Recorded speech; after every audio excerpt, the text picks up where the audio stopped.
Welcome to Reboot, Westminster Open Lens's attempt to invigorate debate at the start of the new parliamentary season.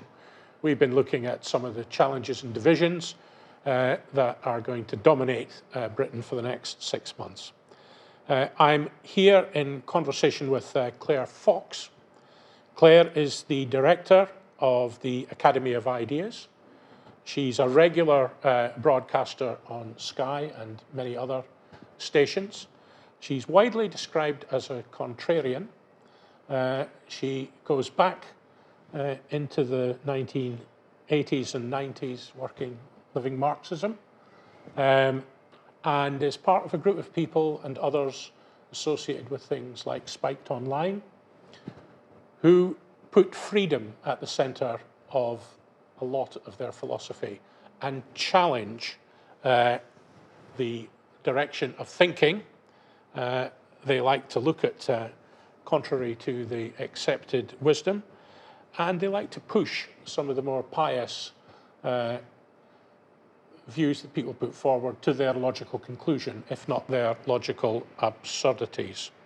In a long period of political consensus through Blair, Brown, Cameron, neoliberal years, Clair and the Academy's voice attracted a great deal of attention, both in their magazines and in some of their conferences, where amidst the controversy, they were often touching on ideas and discomfort with the way that things were going, especially in areas like education and in the direction that the state was taking.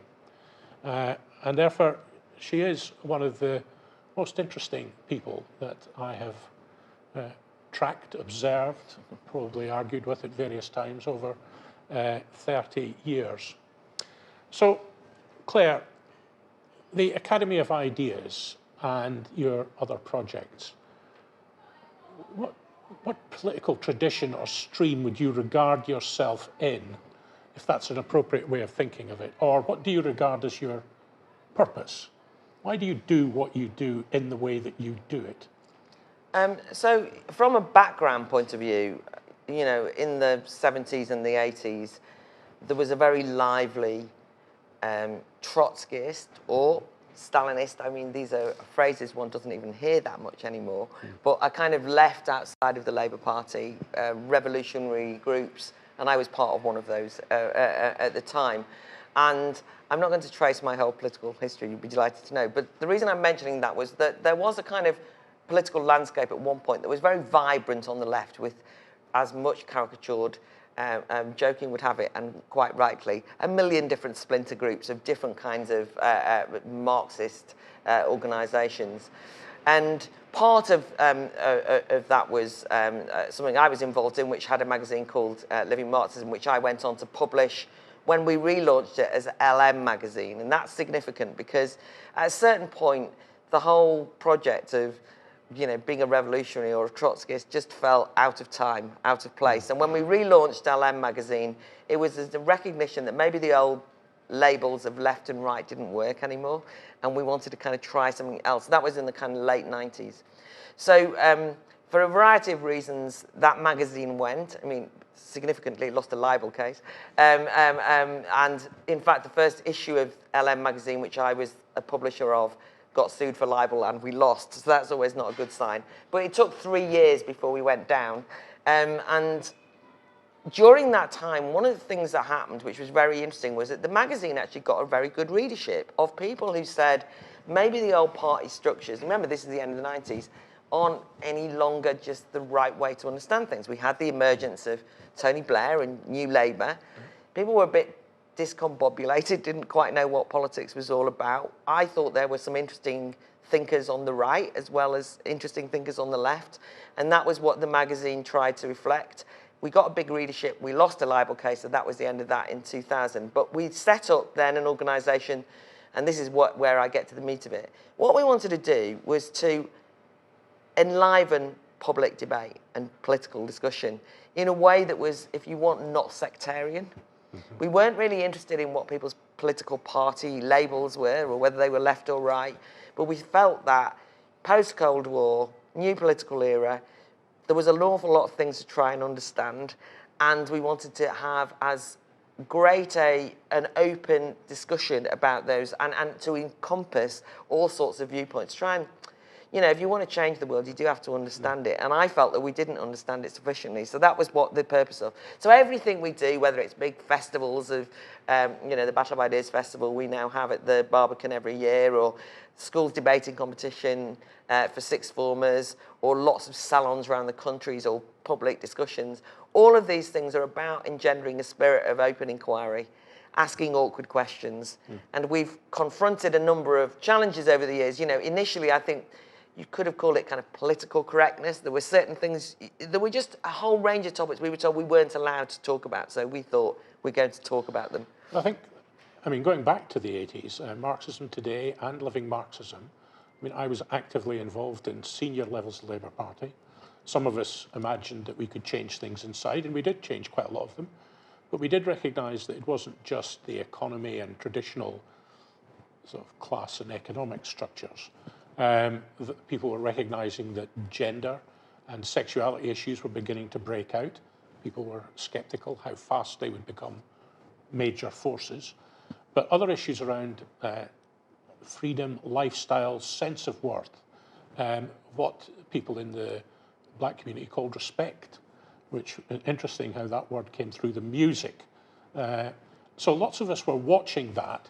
You were certainly providing the most entertaining clashes, and it did attract a lot of senior and intellectuals as well, because they knew that the existing ways of thinking about things were fractured, and you were part of the spectrum that was exploring that, and people were fascinated by that. I think that it was a recognition of the way that politics had changed, and I think that one of the things that's happened is that we've seen the emergence of the culture wars, and some of aspects of that are incredibly divisive and damaging, in my opinion. But one of the reasons I mention that is because you could see that what were traditionally political issues were having very little purchase, as you say, just focusing narrowly on economic well-being or those kind of things. And there was, suddenly you'd go to an event and there'd be a huge row about tattoos or piercings. Now, I remembered that because I actually went to an event at which people were saying, this is very important. You could see the way that multiculturalism had gone from being the sense of a recognition or an open celebration of having a multi-ethnic society to a new philosophical approach which said you must respect the different cultures in society. That became a way of freezing debate. People started to explore politics through, that's why I'm saying, their own body or something. You suddenly thought, there's something going on here. And that's why we wanted to explore those issues. And sometimes the fashionable thing to say now is call them out as being regressive and not necessarily positive. Things like multiculturalism I consider now to be a real scourge on political life and part of the identity politics issue. But that's not the same as saying that I think that multi-ethnic societies are a scourge. The very opposite. I think multiculturalism hasn't done us any favours.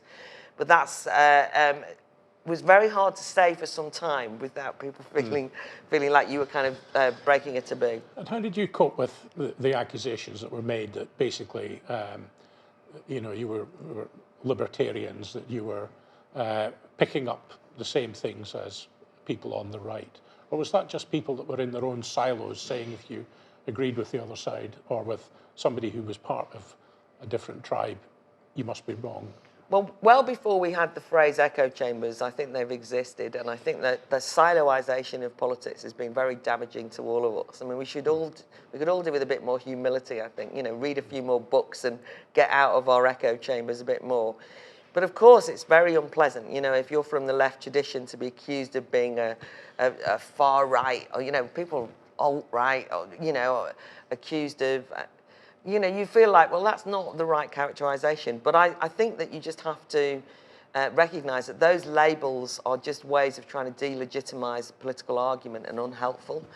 On the libertarian front, by the way, it seems extraordinary to me that the left have so abandoned the arena of issues around free speech and artistic freedom and so on, that the only people that anyone says free speech and people say, oh, you're one of those right-wing people, you think, well, why have the left abandoned it? I mean, actually, issues of freedom were associated historically with the left. I mean, it's not as though there's anything right-wing about supporting freedom.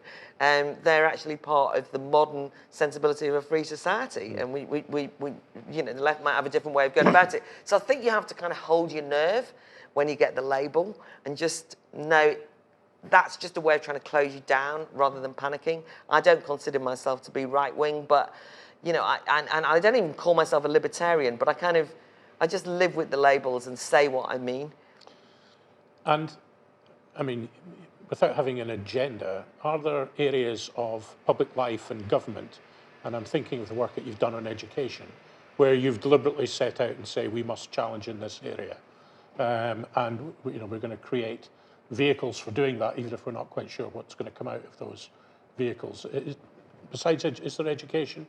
Are there other targets you like that at the moment you think are priorities for a good bit of examination, if I put it that way? Yeah, well, I think that the one concern over recent years has been the breakdown of intergenerational trust. I think the bringing in of criminal records checks of adults who work with children, that although they've been watered down, I think we've ended up, in our attempts at protecting children, creating a generation of young people who, on the one hand, don't have the resilience to look after themselves, and on the other hand, of demonising adults who were interested in working with children, who we now kind of treat as though they're a bit dodgy.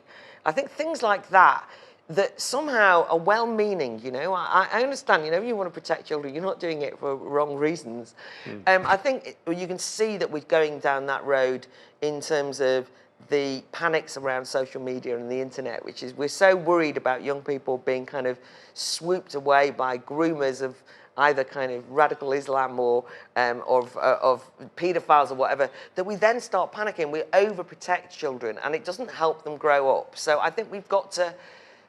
Fear is a great way of stultifying anything progressive. So I'm keen on challenging that. On things like, CCTV cameras where, small powers that were released to local authority people then turned out to be used on everything from bins, safeguarding that becomes so universal it holds up, slows down, and in a way replaces human judgment. If something goes wrong, it's not my fault. I completed the safeguarding process, even though something evil was standing in front of me. I can't be. It's box ticking. And in fact, it actually creates, exactly as you say, a point at which people lose the capacity to act in good faith and on goodwill because they're so busy watching their back. Now, the other things in relation to this are, quite controversially, issues like Me Too. It apparently looks as though this is a step forward for women because you can now talk about, harassment in the workplace. But we've lost a sense of perspective, I feel. And you have a situation where a generation of young women are actually frightened of interactions with people in case they're harassment, people conflating, quite trivial matters of poor sexual etiquette with rape and abuse. And when you lose a sense of proportion like that, then what you can have is false allegations. You're not allowed to say that, of course, but, with some tragic outcomes, and people panicking. I think that's the thing is institutions then saying, oh, we don't want anyone to accuse us of not protecting women. It's a safeguarding point all over again. So it becomes a box-ticking exercise. So actually, I don't even believe it's going to help in terms of any real problems that happen in terms of women being under threat. But it does create an atmosphere of fear of each other and where we're too busy worried that people might think something about that we don't actually act in good faith. That's very bad for politics. And we've got to, I think politicians too, I understand how this happens, but they think, oh, we can't be seen to be doing nothing. And sometimes you should do nothing, take a step back and actually do less, rather than constantly trying to solve harms, That seems to me to be one of the greatest challenges we've got at the moment. Sort of modern versions of virtue signalling where you have to get your statement or your tweet out first to support other people. Do you think that's destructive of political discussion or of the the diversity and variety of situations. In other words, everything becomes pigeonholed to one type of episode, whether it's racism, sexism, fraud, tax evasion, conflated together. Well, the greatest challenge I think society faces at the moment is that we are abandoning free speech. And I don't say that just as a slogan. The problem we've got is that people are now frightened to speak in case they get labelled. And that must be one of the greatest threats to democracy. I mean, you think of the kind of society challenges we face at the moment, the post-Brexit world, the problems with the economy, all sorts of challenges from the changing international relations, the growth of China, all of these different things, let alone some much more domestic issues. The idea that we can't speak freely about them, that we are nervous, that we walk on eggshells, and that point that you make about getting the tweet out first and the virtue signalling is one of the more pernicious aspects of this. People are not only frightened to speak freely, but want to be seen on the virtuous side quickly. So they are quick to condemn somebody else, to be seen on the right side. And that can lead to, witch hunt atmospheres, a lack of thought, certainly no nuance. I mean, say you want to say, I disagree a little bit with what somebody says, but broadly they're right.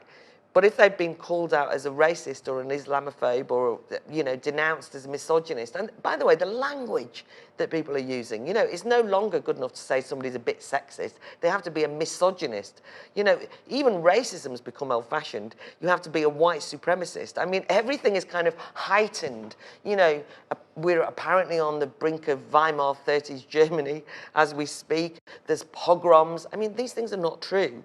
I think the lived experience of most people know they're not true. So when you've got a political class who talks using that language, or a chattering classes, or commentators who hype up the insults against each other, most millions of people kind of look and think, what are they talking about?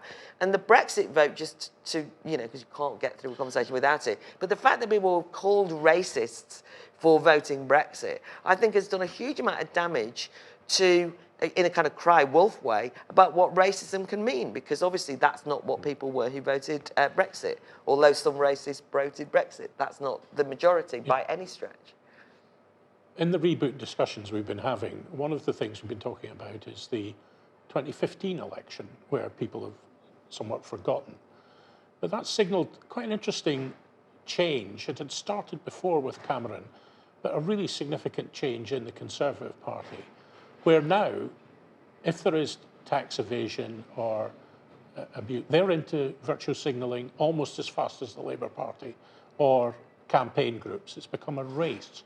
They're no longer putting up any, it's no longer government's job, as you say, to insist on proportion or due process. In fact, some of the processes are becoming oppressive themselves, because government push things off into processes, into inquiries, things which can be quite destructive to individuals, simply because ordering an inquiry as a virtue signal gets off your plate. That management side of process is something that I see as quite destructive, from its origins in some quite good judicial reviews and things in the 80s. It's now grown to a huge industry where everybody is managing, looking over their shoulder, afraid of judicial review, and managing themselves to a standstill, to an inertia, or entering a dance with lawyers on the other side. We see it in the health service when people are doing medical negligence claims, which can go on for years. We saw it in some of the big inquiries about Northern Ireland and others, where it was just played long. There are very disturbing signs, I think, around Grenfell. Absolutely, yeah. And you can see management classes going on a dance. I mean, what's your view on that? Because that's more than just a public conversation. These are real actions, real costs, real diversions of people's lives. Well, it's the institutionalisation of risk aversion, it seems to me, and it's also an act of cowardice, because one of the things that happens when you kick things into the long grass through a judicial review, apart from the fact that, as you say, it means that everything comes to a standstill. I mean, we all want to know what happens in Grenfell, fine. I mean, you know, it was a terrible tragedy and it shouldn't have happened in modern era, and we understand that. I can see this going on for a very, very long time, and partly it's become a kind of therapeutic exercise, you know, which is to allow people to speak out and so on and so forth. Huge amount of finger pointing. Now, the difficulty in all of this is the issues around housing are not going to be resolved through that inquiry, and they can almost become distracted by the finger-pointing blame game that goes on in the inquiry, and or people using the inquiry to make political statements and so on and so forth. And some of the more complicated, uncomfortable truths around issues won't be allowed to come through, because, you know, if you challenge something like the Grenfell inquiry, it's like you know, it's like you dare not do it. You know, you're frightened to, because you seem to be inhumane or and so on and so forth. So I worry about these things, because it, on the one hand, closes down debate, because people say it's been had over there and it's going on. On the other hand, actually, there's only one narrative. There's only one answer. I mean, you know, there's never going to be a kind of like, it's complicated as an answer. And actually, in politics, most things are complicated. So I agree with a lot of what you said. The risk aversion point is that so many people now act as though they're about to be sued. You know, that's one of the problems you get in schools, in hospitals, and so on. And it means that it encourages a cowardice, in the sense that you don't take risks, and sometimes you have to say, well, I'm going to take the risk, rather than constantly saying, what if, worst case scenarios. Rather, I'm going to push ahead and make some decisions. And in politics terms, that means that people are inevitably going to limit their imagination about what they can imagine the world could be like, because you're constantly trying to fit in the world so that it ticks the right boxes for what's politically acceptable today. And that means the end of radicalism, doesn't it? Now, as somebody who campaigns around the theme of freedom, how do you explain, or how was it possible for Trump in the USA and Brexit in the UK to persuade so many people that they were having their freedoms taken away, and that Trump and Brexit were the answers, and that those people were not free? What happened in those episodes? Because that seems to be an area where the huge cross currents clashed with outcomes that have taken everybody by surprise. Or did you foresee this kind of thing? I didn't foresee the Brexit vote, but once the Brexit vote happened, I thought that the Trump one was possible. And they're not the same, but I know exactly what you mean by the question. So I think in America in particular, there has been an atmosphere of you can't say that in a very palpable way for so long, that this is partly a reaction to it. And I think that the influence of identity politics has had an incredibly negative impact on mainstream politics in America, maybe more so than here. And Hillary Clinton played a kind of identity politics game, and, you know, she was going to get the women's vote, the Hispanic vote, the black vote, and so on. She kind of all carved up, and basically she took people for granted. She thought that she could do the virtue signalling, get the vote in, and so didn't take any notice of the fact that people might want to be treated as more than their skin colour, their ethnicity, or their gender, or what have you. But also just this pervading sense that you don't count. You know, you in the Rust Belt don't count. Your views aren't up to speed, right? You don't use the right language. You know, you're kind of like backward. You know, and in fact, Obama made this point, you know, about, you know, kind of there's backward things happening, these small towns. You know, it was kind of like we all understand in the West Coast and amongst the right kind of people. You lot don't. And I think that there was, to a certain extent, a rebellion against that. And Trump spoke to that. There's no doubt about it. He said, I'm plain talking. I know what you're thinking. Now, I don't believe that he's right. I don't mean that he's right. I mean, that might have been a myth. But people actually said, well, you know, at least he comes in and says, ironically, he didn't condescend to people. I mean, you know, partly because that's not his style. And partly, I think that he represented giving a bloody nose to those who did condescend to people. Now, a similar thing happened with Brexit, but I don't think it's just that. I think that with Brexit, it was less of a free speech issue, but there was more of a sense that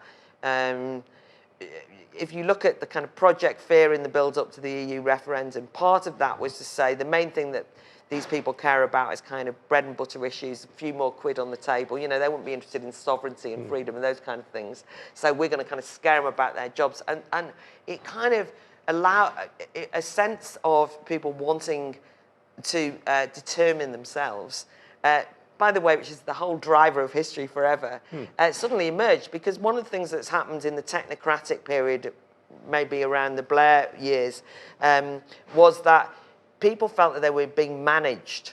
You know, it was kind of like nanny status, and we'll look after you. You're not really capable of knowing how best to rear your children. You don't know how much to drink, so we'll tell you how to do it. You know, condescended to. That was kind of Michael Gove's experts' point. All these experts saying, we've got the best solution, you just leave it to us. And that basically squeezed people out of basically having any sense of their own agency. I think Brexit gave people an opportunity to say, maybe our vote can count.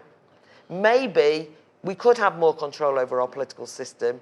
And even if you'll remain or leave, you can see that then the EU became the vehicle through which you could say they stop us having our say, if you see what I mean, take back control.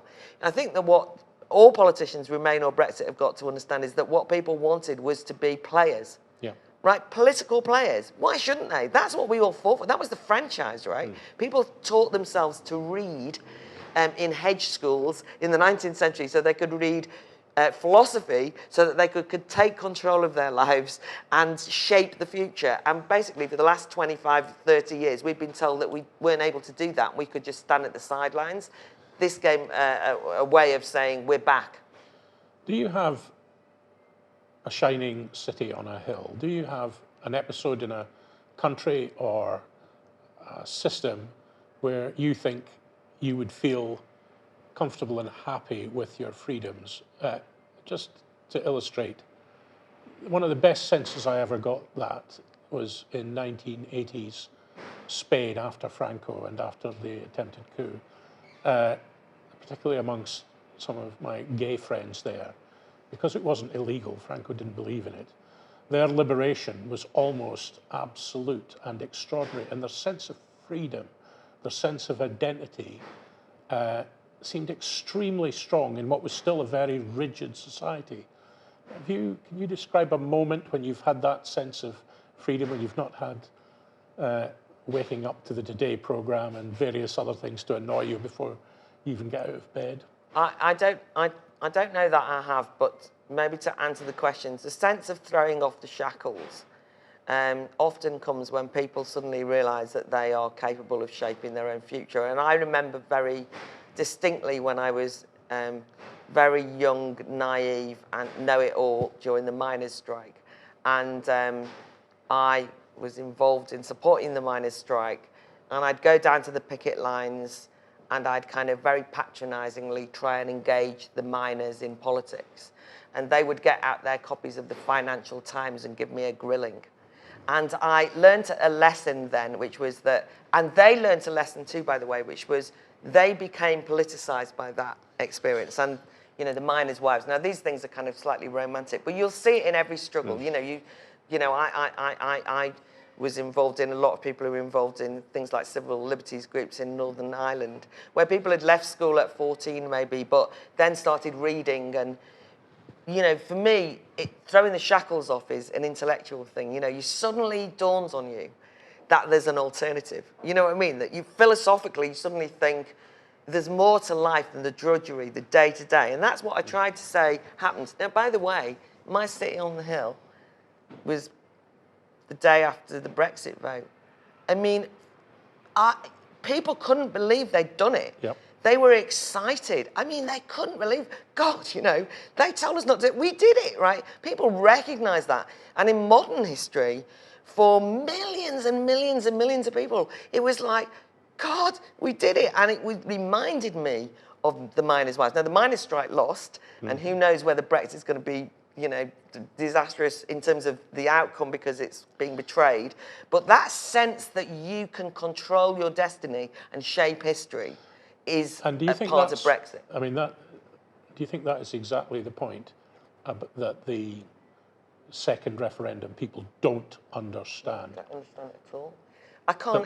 They're interfering with one of the most profound sort of psychological and commitment and identity moments that a lot of people have had in their life, and and they're not going to change it.